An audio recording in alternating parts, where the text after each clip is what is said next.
everyone, welcome back to another vlog. I guess I will be calling this an artist vlog, not really a studio vlog, because this entire week, not this past week, but the week before, I worked on something new. I decided that I wanted to try drawing emotes. I've been thinking about digital stuff more and more now because of how everything's going on with tariffs and shipping and so on.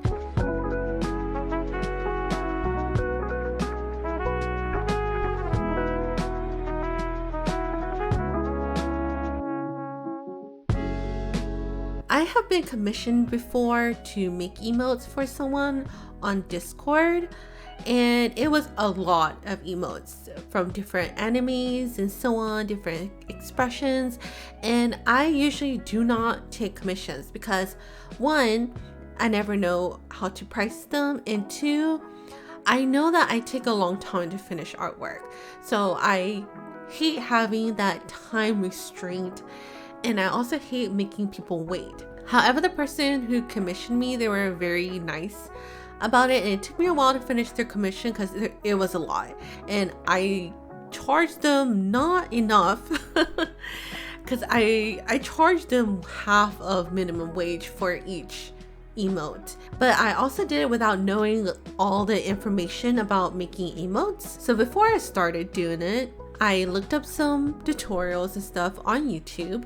So if you're interested in knowing which videos I watched, I'll put them down in the description below. I decided to try emotes because I am someone who uses Discord a lot. I used to be on Twitch quite a bit. I used to watch a lot of streamers, but I don't do that anymore. But for Discord, they would be perfect.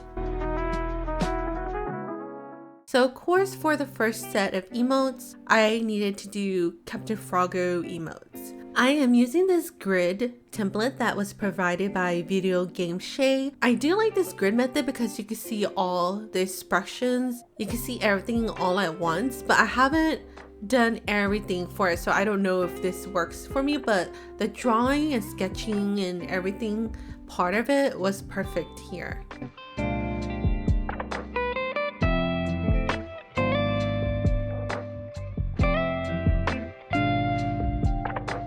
I wasn't really sure how many emotes I was going to make. At first, I was only going to make 5. However, this grid template has 15 slots. So I was like, why don't I just go ahead and do 15 emotes?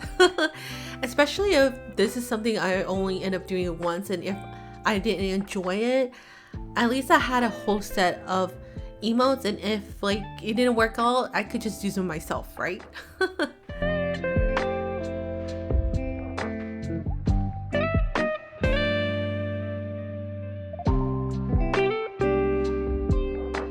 These were a lot of fun to figure out. I already knew which expressions I wanted to do for some of them, and I also had to go on Etsy and do some research on some of the stuff that other artists have already done. The very first sketch I did of the heart and the Froggo, it's a very common emote. However, the way I drew it before I researched on Etsy, looked exactly like someone else's. And I was like, oh my gosh, I need to change this, at least the expression or something, and how the mouth is, because I don't want to be accused of stealing someone's emote exactly the way it is, even though it would have been an accident because I didn't see their stuff before I drew mine. But yeah, I had to go and change that. So I try my best to be careful with that.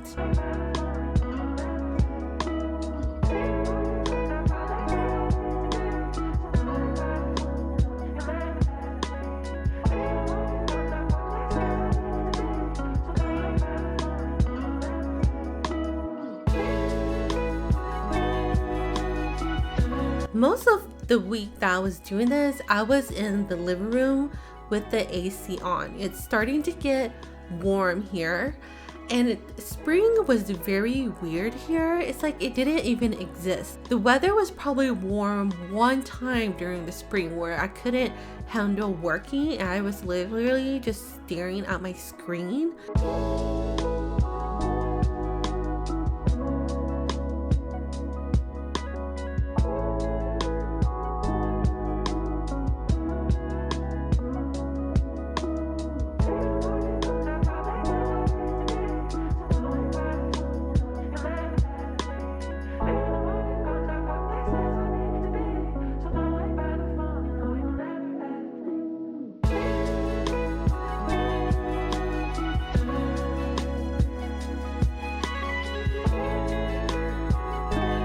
after sketching out the emotes, I did the line art, and I found that I have been really enjoying doing line art. I started doing lineless art because I hated line art years ago, and I'm glad that I'm going back and giving it a chance. I'm not really sure how thick the line art should be. From what I saw from the YouTube videos that I did watch, the outlines seem pretty thick, so I'm hoping that this will work. We will see once I try to figure out how to actually make them into the actual emotes.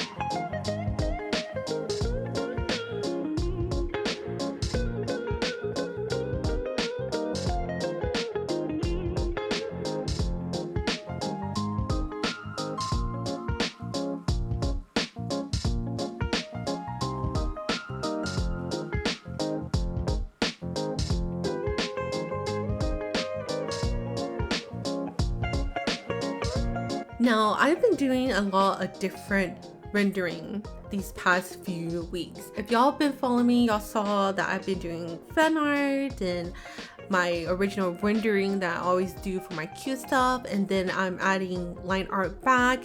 And then for this, I had to figure out a completely different style and way of rendering because the texture artwork that I usually like to do will not work for emotes. Emotes are supposed to be small, so I would be wasting my time trying to put texture on these things.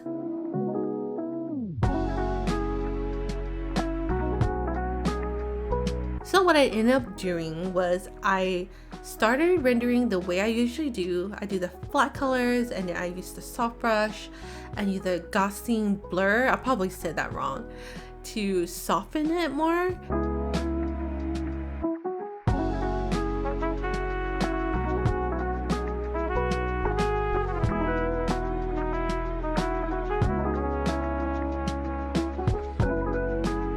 Then I went around with the outline thing I always do, one of the last steps I usually do in my rendering process. And then I just blurred it a little bit with the smudge tool. And that's pretty much all I did. And I think it looks really good. And I think that it will work perfectly for this. It doesn't take as long to render, and it's just also kind of fun, but it's quite repetitive, especially for all 15 at the same time. But it was fun. Like, I'm enjoying exploring different ways of rendering different types of artwork that I do.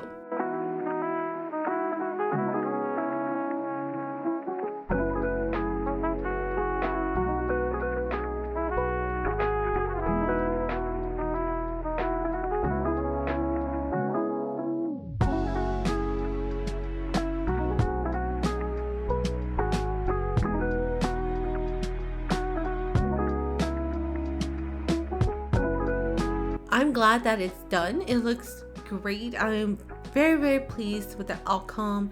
I'm going to try them eventually myself first to see how they look like on Discord. I will also have them available for Twitch. YouTube also has a way to upload emotes, but I haven't really looked into it. I used to do lives, so I know that you could put emotes in there, but I don't know the fine details of it. I will have these in the Etsy shop soon. I'm planning to do a very mini shop update because I haven't put up the 2 acrylic keychains that I got right before NadashiCon, so I need to put those 2 up, and then these emotes need to go up as well. So I will have 3 new items that will be going into the Etsy shop. Thank you guys so much for watching, and I will talk to you guys next time. Bye!